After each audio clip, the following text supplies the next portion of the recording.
নমস্কার, গল্পের কোলাহলের ৭৪ নম্বর এপিসোডে সকলকে স্বাগত। আজকের ঘটনাটি আমাদের চ্যানেলের সাবস্ক্রাইবার উৎপল পাঠিয়েছে মেলে। শ্রোতা বন্ধুরা, তোমরাও পাঠাতে পারো নিজের জীবনের অলৌকিক ঘটনা বা গল্প আমাদের মেল আইডি গল্পের কোলাহল@gmail.com-এ। নিচে ডেসক্রিপশনও দেওয়া রয়েছে মেল আইডি।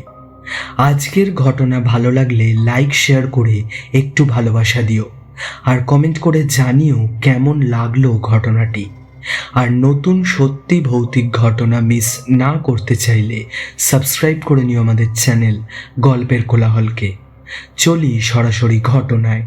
উৎপল যেমনভাবে লিখে পাঠিয়েছে সেরকমটাই আমি পাঠ করে শোনাচ্ছি। আমি অয়ন আছি তোমাদের সাথে। শুরু করছি আজকের ঘটনা।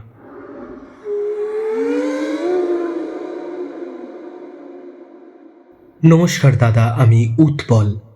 অনেকদিন ধরেই তোমাদের গল্পের কোলাহল চ্যানেলের ভৌতিক ঘটনাগুলো শুনছি। সত্যি বলতে প্রতিটা ঘটনার বর্ণনা তুমি যেভাবে আমাদের সামনে তুলে ধরো, তার বাস্তব রূপ যে কতটা ভয়ানক ছিল তা আমরা কিছুটা হলেও আন্দাজ করতে পারি।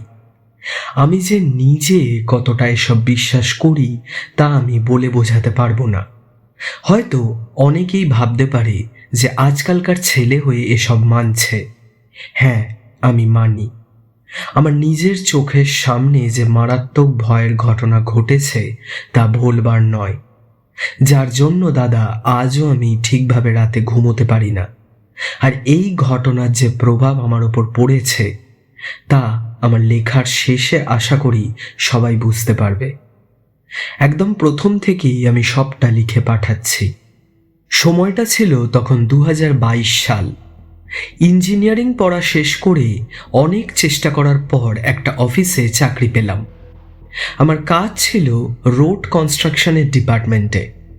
এছাড়াও কোনো জায়গার ডেভেলপমেন্টের জন্য প্ল্যানিংয়ের দরকার হলে আমাদের বস মাঝে মধ্যে তার দায়িত্ব আমায় দিতেন। বেশ ভালোই কাটছিল অফিস জীবন।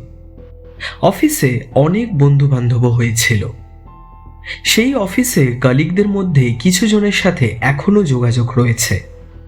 অফিসে কাজ করাকালীন কিছু মাস পর আমাদের ডিপার্টমেন্টে একজন নতুন জয়েন করে। তার নাম চিন্ময় সাহা। আমার মতনই বয়স, খুব মিশুকে আর খুব হাসি খুশি একজন মানুষ। কিছুদিনের মধ্যেই চিন্ময় আমার আর কলিগ হিসেবে রইল না। চিন্ময় হয়ে উঠল আমার খুব ভালো বন্ধু। যখন যেখানে যা প্রজেক্ট হতো, যা টিম ওয়ার্ক হতো, আমি আর চিন্ময় একসাথেই সব করতাম। একদিন আমাদের বস আমাদের ডেকে পাঠালো। আমরা গিয়ে জানতে পারলাম যে আমাদের এক মফস্বল এলাকায় যেতে হবে কাজের জন্য। সেখানে রোড কনস্ট্রাকশনের কাজের সাথে আরও কি ডেভেলপমেন্টের কাজ করা যায় সেসব খবর দিতে হবে বসকে। আর এই কাজের জন্য আমাকে আর চিন্ময়কে দুজনকেই পাঠানো হবে সেই জায়গায়।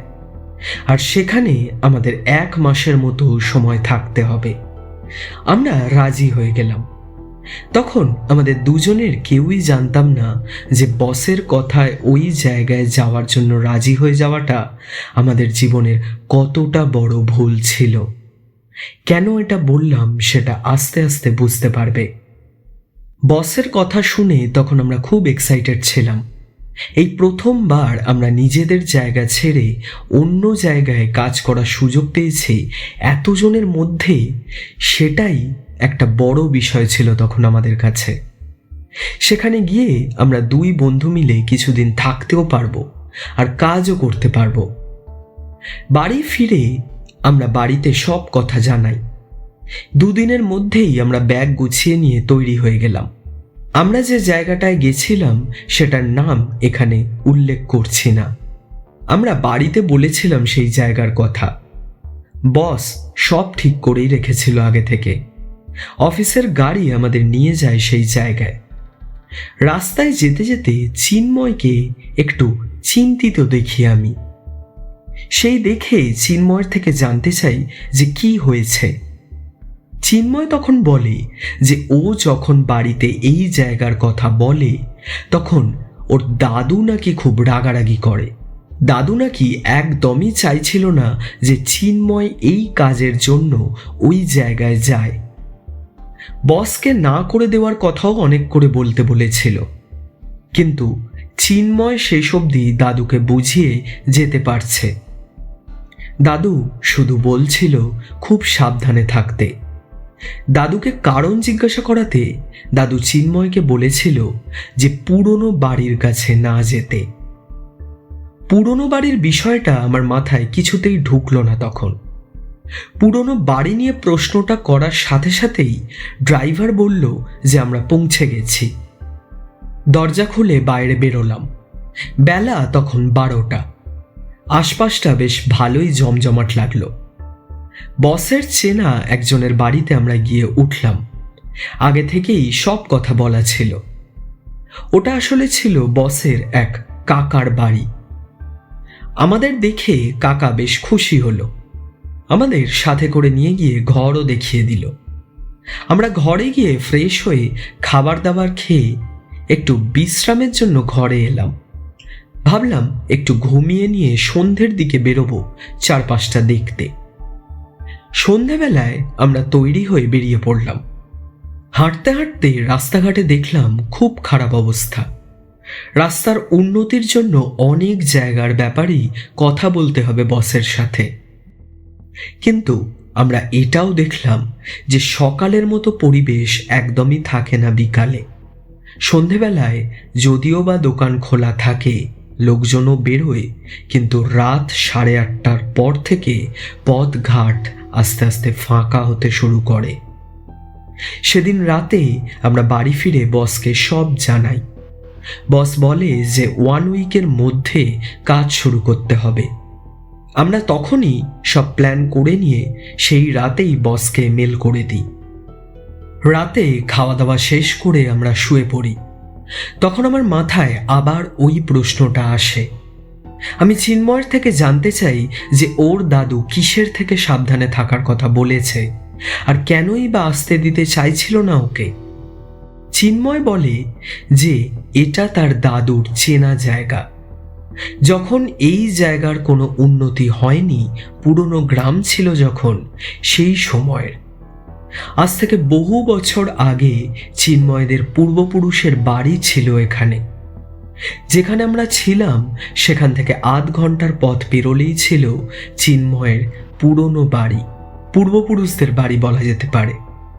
কোনো কারণের জন্য সেই বাড়ি বন্ধ করে দিয়ে চিন্ময়ের দাদুর বাবা চলে যায় কলকাতায়, আর সেখানেই বাড়ি বানিয়ে থাকা শুরু করে। আর কোনোদিনও ওই বাড়ি দেখতেও আসেনি কেউ। কি কারণ তা চিন্ময় কিছুই জানে না। এসব শুনে আমার মনে হলো যে খুব বড় কিছু কারণ রয়েছে, না হলে নিজেদের বাড়ি, নিজেদের জায়গা ছেড়ে কেউ চলে যায়? আমি চিন্ময়কে বলি যে ওর কি কোনোদিনও পুরনো বাড়ি দেখতে ইচ্ছা করে না? চিন্ময় এই কথায় সম্মতি জানায়। সে বলে তার ইচ্ছা করে, তবে কোনোদিনও সেই সুযোগ পায়নি। তারপর আমরা দুজনে মিলে ঠিক করি যে পরের দিন বিকালে আমরা একবারের জন্য সেই পুরনো বাড়ি দেখতে যাব। দাদুর বারণ করা সত্ত্বেও আমরা নিজেরা সবার থেকে লুকিয়ে যাওয়ার কথা ভাবলাম। এই সিদ্ধান্তটা যে কত বড় ভুল ছিল সেটা এখন আমি বুঝতে পারি। পরের দিন বিকাল 4টে নাগাদ আমরা বাড়ি থেকে বেরোই। ভাবলাম দিনের আলো থাকাকালীন যাওয়াই ভালো, কারণ সেই বাড়ির অবস্থা বা সেখানকার পরিবেশ সম্পর্কে তো আমাদের কোনো ধারণা ছিল না। চিন্ময় জায়গাটার নাম জানত। টোটো করে আমরা সেখানে পৌঁছালাম। তবে চোখের সামনে টোটো থেকে নেমে শুধু বাজার দোকান এসবই দেখতে পাচ্ছিলাম। কোনো পুরনো বাড়ি চোখে পড়ছিল না। চিন্ময় ভাবল যে দাদুর নাম বললে কি ওখানকার লোক চিনতে পারবে? এত বছর তো হয়ে গেছে। তাও চেষ্টা করলো। যা ভেবেছিলাম তাই হলো, কেউই চিনতে পারল না। চিন্ময় অনেকক্ষণ ভেবে মনে করার চেষ্টা করলো দাদুর বাবার নাম। বাড়িতে অনেকবারই শুনেছে তার নাম। সে নাকি একসময় সেখানকার খুব বড় জমিদার ছিল। মানুষ হিসেবে ছিল খুব কঠোর, আর লোকে নাকি তাকে খুব ভয়ও করত। দাদুর বাবার নামটা চিন্ময়ের মনে পড়ল, রুদ্রনাথ সাহা। চিন্ময়ের বাড়িতে তার একটা বড় ছবি দেওয়ালে টাঙানো রয়েছে। নামটা মনে পড়তেই কিছুটা এগিয়ে একটা দোকানে রুদ্রনাথ সাহার নামটা বলল চিন্ময়। লোকটি বলল যে সে নাকি কিছু বছর হলো সেখানে এসেছে, কিন্তু সেই দোকানেই একজন দাঁড়িয়েছিল, খুবই বয়স্ক, আমাদের দাদুরই মতন হবে। আমি লক্ষ্য করলাম চিন্ময় যখন এই নামটা নিল তখনই ওই লোকটি চিন্ময়ের দিকে বড় বড় চোখ করে তাকালো। চিন্ময় আমায় বলল যে অন্য কোথাও জিজ্ঞাসা করার কথা। আমরা একটু এগোতেই পেছন থেকে, ও ছেলেরা শুনছো? একটা ডাক শুনতে পেলাম। পেছনে ঘুরে দেখলাম সেই বয়স্ক ভদ্রলোকটি ডাকছে আমাদের সামনে এসে চিন্ময়ের দিকে কিছুক্ষণ তাকিয়ে থেকে জানতে চাইল যে আমরা কেন ওই বাড়ির খোঁজ করছি আর রুদ্রনাথ বাবু কে হয় আমাদের। চিন্ময় তার পরিচয় দিল। কথা শুনে লোকটি খুব ভারী গলায় বলল যে একদম যেন আমরা ওই বাড়ির দিকে না যাই, না হলে কিন্তু বিপদ হবে। ওই বাড়ি নাকি অভিশপ্ত। এখনো ওই বাড়ির পাশ দিয়ে একটু রাতের দিকে গেলে নিমাইয়ের আত্মাকে ঘুরে বেড়াতে দেখা যায়। সেই আত্মা প্রতিশোধ নেওয়ার জন্যই এখনো ঘুরে বেড়ায় ওই বাড়িতে। আমরা এই কথা শুনে একে অপরের মুখ দেখলাম।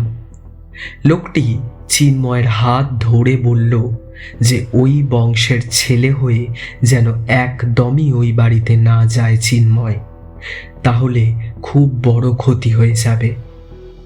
এই বলে লোকটি আস্তে আস্তে চলে গেল। কিন্তু এতদিন চিন্ময়ের ওই বাড়িতে যাওয়ার যতটা আগ্রহ ছিল এখন তার থেকেও বেড়ে গেল। ও জানতে চাইছিল যে কি আছে ওই বাড়িতে, আর এসব ভূত আত্মা এসব যে কিছুই হয় না এই ধারণাই ছিল চিন্ময়ের। কিন্তু আমার কোথাও গিয়ে একটু ভয় লাগলো। গতরাতে আমি রাজি হলেও তখন আমি ওই বাড়িতে যেতে ঠিক রাজি হচ্ছিলাম না, কারণ সন্ধে হয়ে আসছিল। তাও আমরা আবার শুধুই দুজন, যদি সত্যিই কিছু বিপদ হয়। কিন্তু চিন্ময় যাবেই বলে সিদ্ধান্ত নিল। অনেক বারণ করার পরেও ও কিছুই শুনল না, এগোতে শুরু করলো নিজের মতোই। আমি পেছনে চলতে শুরু করলাম। কিছুটা এগোতেই চোখে পড়ল সেই বাড়ি। বাইরে থেকে দেখেই কিরম যেন একটা লাগলো।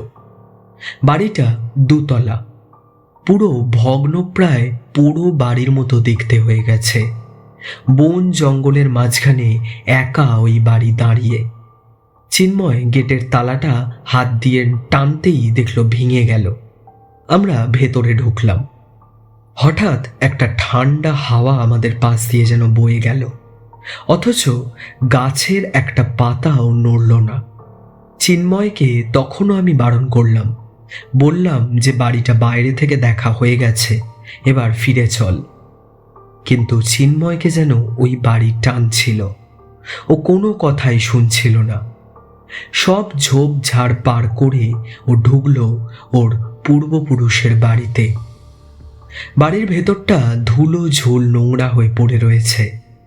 বহু পুরনো দিনের জিনিস আশেপাশে ছড়ানো, তার মধ্যে মোটা হয়ে ঝুল আর ধুলোর প্রলেপ পড়ে রয়েছে। সিঁড়ি দিয়ে দোতলায় উঠেই সামনের দেওয়ালে বড় করে একটা ছবি টাঙানো। সেই ছবিটা দেখে চিন্ময় চিনতে পারল রুদ্রনাথ সাহা, চিন্ময়ের ঠাকুরদাদার বাবা। তবে ওপরের ঘরগুলোর দিকে এগোতেই আমরা অবাক হয়ে গেলাম। সব ঘরের দরজা খোলা, কোথাও কোনো তালা দেওয়া নেই। 3টে ঘরের মধ্যে প্রথম ঘরটার দরজা খুলতেই দেখলাম ঘরের ভেতরটা পরিষ্কার পরিচ্ছন্ন। পুরনো দিনের কাঠের বিছানা, আলমারি, টেবিল, তার সাথে ছোট একটা চেয়ার। জায়গাটা দেখে একদমই মনে হচ্ছিল না যে ওই ঘর এত বছর বন্ধ হয়ে পড়েছিল। পাশের ঘরগুলো ওই একইভাবে পরিষ্কার পরিচ্ছন্ন। আমরা যখন এই ঘর বা দালানগুলো ঘুরছি, আমার সমানে মনে হচ্ছিল কেউ যেন আমাদের দেখছে, আশেপাশেই কেউ রয়েছে। সন্ধে হয়ে আসতে আর বেশি দেরি নেই।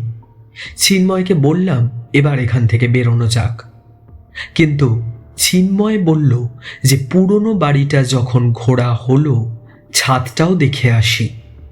সিঁড়ি দিয়ে উঠে তালা ভেঙে আমরা বেরোলাম ছাদে।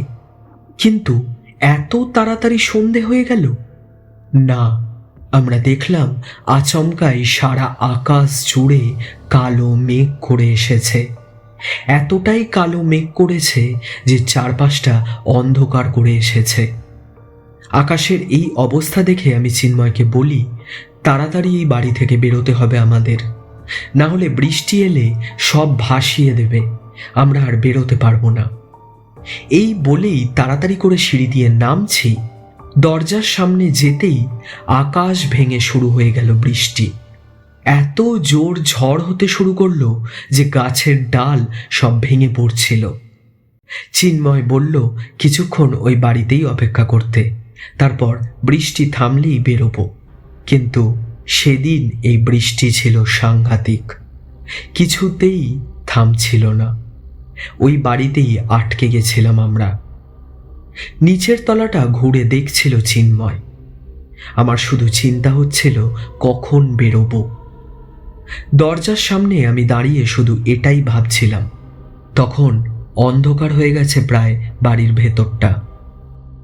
হঠাৎ ওই অন্ধকারের মধ্যে পায়ের খসখসানির শব্দ কানে এলো আমাদের। ওই বাড়ি তো ফাঁকা, তাহলে পায়ের শব্দ কার? দাদা বাবুরা, কি ব্যাপার? আমি চমকে সিঁড়ির দিকে তাকাতেই দেখি মাঝ সিঁড়িতে একজন দাঁড়িয়ে, পরনে ধুতি পাঞ্জাবি, মাথায় কাঁচা পাকা চুল, হাতে থাকা হারিকেনটা মুখের কাছে তুলে ধরে আমাদের দিকে দেখছে। এই লোকটি কে আর কোথায় ছিল এতক্ষণ? এই প্রশ্ন এলো আমাদের মাথায়। চিন্ময় লোকটিকে জিজ্ঞাসা করেই ফেলল যে উনি কে আর কোথায় ছিলেন এতক্ষণ, আমরা তো দেখতে পাইনি ওনাকে। লোকটি হালকা হেসে ভারী গলায় বলল, দাদা বাবুরা, আমি তো এই বাড়িতেই থাকি, আর এতক্ষণ তো আমি বাড়ির পেছনে বাগানে ছিলাম, কাজ করছিলাম বাগানে। সন্ধে হতে ঘরে এসে দেখি নিচে আপনারা দাঁড়িয়ে আছেন। বিষয়টা খুবই অদ্ভুত লাগে। বাগান তো নিচেই, সেখান থেকে ওপরে গেল আমরা দেখতে পেলাম না। লোকটি আমাদের বলল যে এত বৃষ্টিতে না বেরোতে, রাতটা এই বাড়িতেই থাকতে। এরপর ওপরের একটা ঘরে আমাদের নিয়ে যায় লোকটি। ঘর খুলে দিয়ে বলে ওখানেই রাতটা কাটিয়ে দিতে। চিন্ময় বলে ওঠে যে এই বাড়ি তার দাদুদের, উনি কি করে এই বাড়িতে থাকে। এই কথা শুনে লোকটির মুখে এক পরিবর্তন আমি দেখতে পাই। হাসি মিলিয়ে গিয়ে রাগের চোখে তাকিয়েছিল চিন্ময়ের দিকে। লোকটি বলল যে সে খুব গরিব মানুষ। আজ থেকে বহু বছর আগে এই বাড়িটা বন্ধ পড়ে থাকতে দেখে লোকটি এই বাড়িতে এসে থাকা শুরু করে। লোকের মুখে ভূতের কথা শুনেছিল, কিন্তু কোনোদিন নিজের চোখে ভূত দেখেনি। আমার পুরো বিষয়টাই যেন কিরাম গন্ডগোলের লাগছিল। লোকটি ঘর থেকে চলে যায় রাতের খাবার করতে। ফোনটা বার করে দেখি ফোনে কোনো নেটওয়ার্ক নেই। ওদিকে চিন্ময়ের ফোনেও একই অবস্থা। চিন্ময়কে আমি বলি যে এই বাড়িটা আমার ঠিক ভালো লাগছে না, যতই বৃষ্টি হোক ভিজে ভিজেই চলে যাওয়া ভালো, কিন্তু রাত কাটানোটা এই বাড়িতে ঠিক হবে না। আশেপাশে আর কোনো বাড়িও নেই, মানুষজনও বেশি এই পথে চলাচল করে না। চিন্ময় হেসে বিষয়টা উড়িয়ে দিল, বলল, একটাই তো রাত। লোকটি খাবার দিয়ে গেল রাতের, সেটা খেয়ে আমরা বিছানায় শুয়ে পড়লাম তো ঠিকই, তবে আমার চোখে কিন্তু ঘুম আসছিল না। চিন্ময় ততক্ষণে ঘুমিয়ে পড়েছে। আমি চোখটা বন্ধ করে কিছুক্ষণ শুয়েছিলাম। হঠাৎ একটা চিৎকারে আমি চমকে উঠে পড়লাম।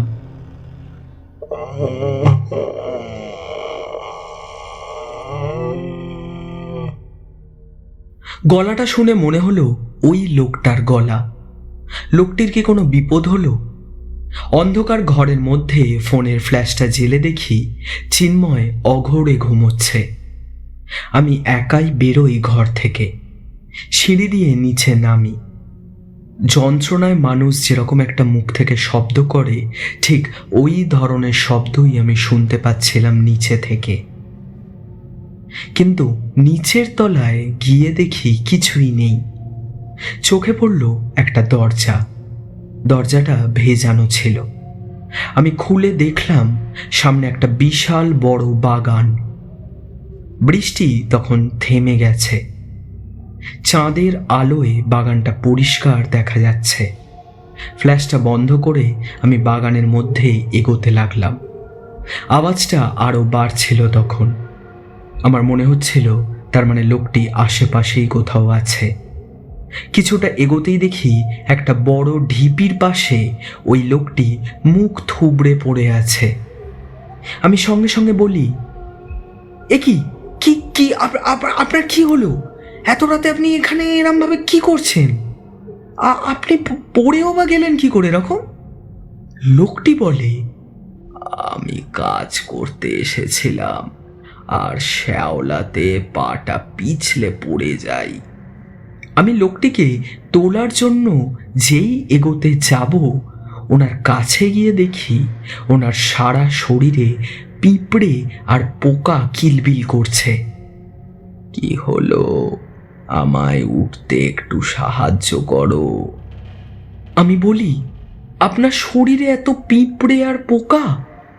লোকটি জোরে হেসে উঠে বলে,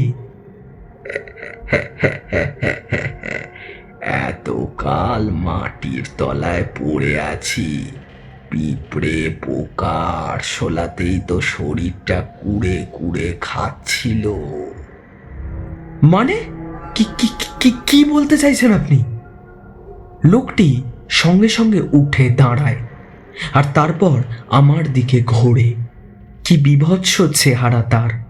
সাদা ফ্যাকাশে মুখ, চোখের জায়গায় মণি নেই, শুধু গর্ত। ঠোঁটের পাশ দিয়ে কালো জমাট তরল গড়িয়ে পড়ছে। মুখের মধ্যেই অনেক জায়গায় রক্ত জমাট বেঁধে রয়েছে। দেখে মনে হচ্ছে যেন খুব মারধর করা হয়েছে তাকে। হাতের দিকে তাকাতেই দেখি হাতের ক্ষতর অংশগুলোতে কিছু অদ্ভুত পোকা বসে রক্ত খাচ্ছে। কি ভয়ানক সেই দৃশ্য! লোকটি আবার বলল, খুব কষ্ট দিয়েছে আমায়, আর আমি এখানেই বন্দি হয়েছিলাম তো এতদিন। এবার আমার কষ্টের দিন শেষ। আমার দেওয়া অভিশাপ এবার ফলবে। কিসের অভিশাপ? কি ফলবে?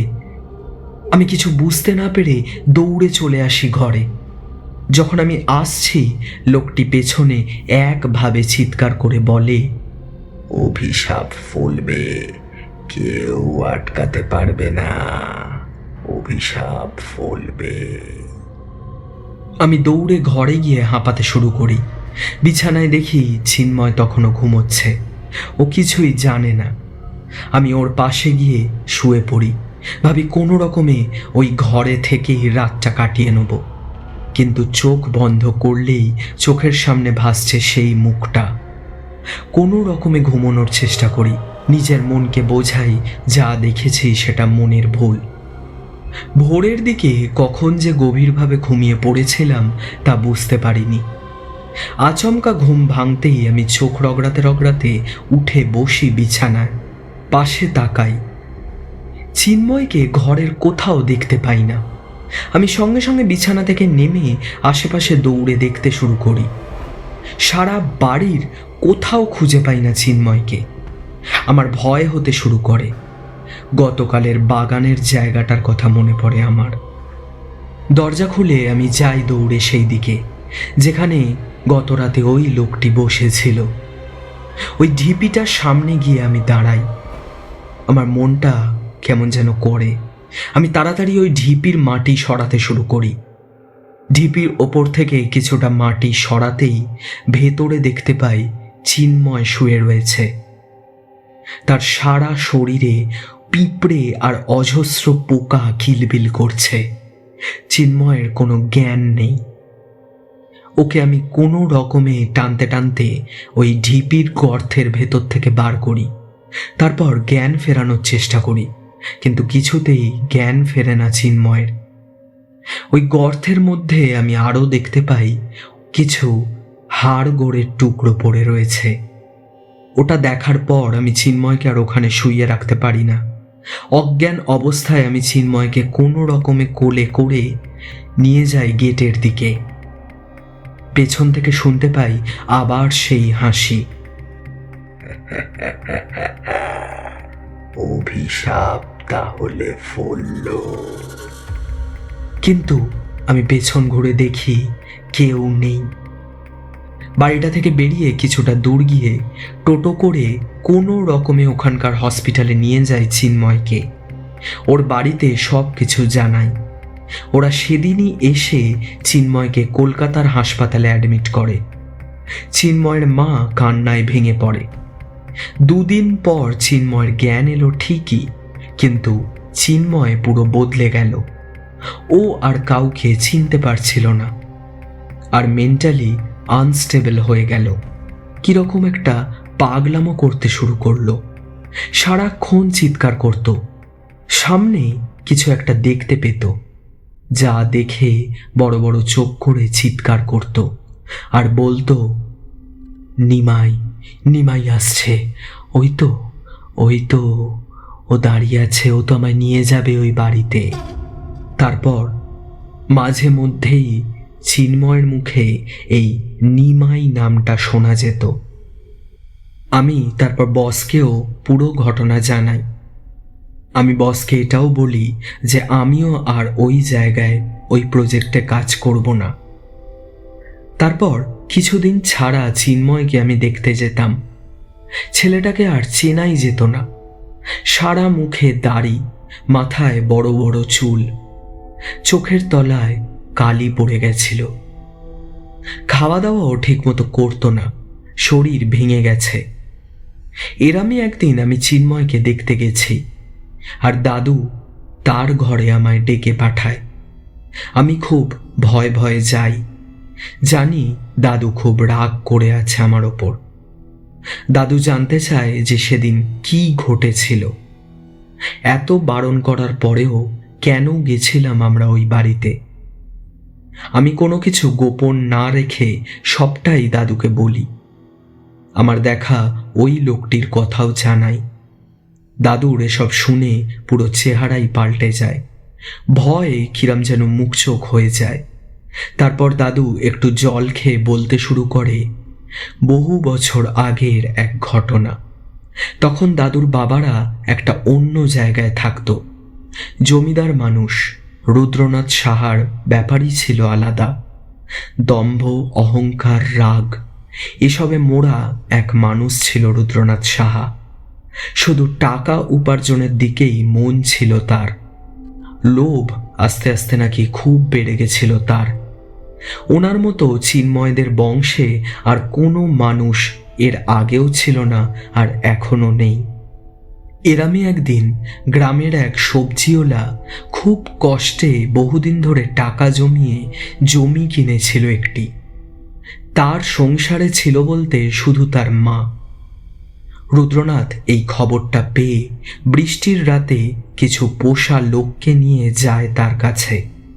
বলে যে ওই জমিটা তার চাই, সব কাগজ তাকে দেওয়ার কথা বলে। কারণ ওনার কথা অনুযায়ী গ্রামে সবাই কষ্টে থাকবে, বড় বাড়ি, অনেক জমি জায়গা শুধু ওনারই হবে। কিন্তু ছেলেটি রাজি হয় না কিছুতেই। তার মায়ের চোখের সামনেই ছেলেটিকে জোর করে ধরে আনা হয়েছিল ওই জমিতে। অন্ধকার রাতে রুদ্রনাথের লোক ওই নিরীহ লোকটিকে মেরে ওই মাটিতে চাপা দিয়ে দেয়, আর সেই জায়গায় তৈরি হয় রুদ্রনাথের নতুন বাড়ি।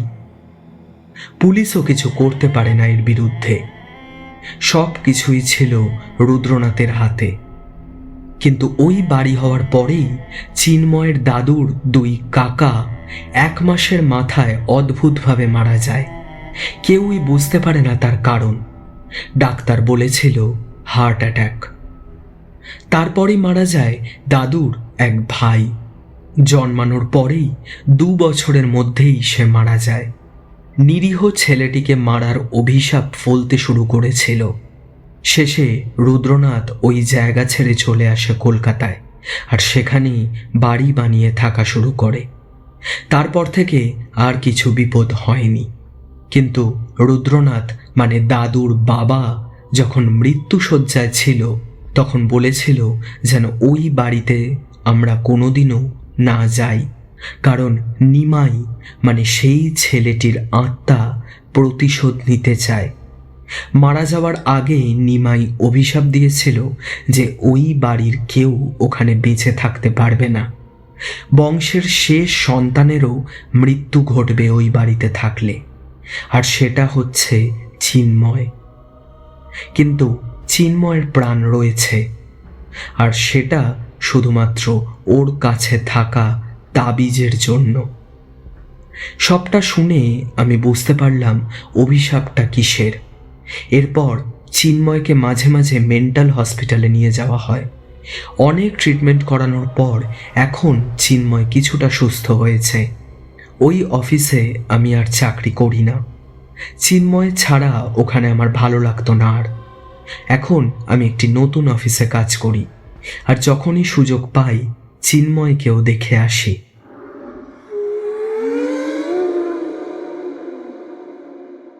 মানে উৎপল, এখনো ওই বাড়ির অভিশাপে আক্রান্ত হয়ে রয়েছে চিন্ময়। আমার তো ভেবেই ভয় লাগছে, কি মারাত্মক বাবা, উফ। তবে রুদ্রনাথের পাপের ফল ভোগ করতে হলো চিন্ময়কে। এটা খুবই একটি প্যাথেটিক ব্যাপার। উৎপল, অসংখ্য ধন্যবাদ আমাদের চ্যানেলে ঘটনা পাঠানোর জন্য। শ্রোতা বন্ধুরা, জানাও তোমাদের কেমন লাগলো আজকের ঘটনাটি, আর লাইক শেয়ার করে একটু সাপোর্ট করো, আর সাবস্ক্রাইব করতে কিন্তু ভুলো না।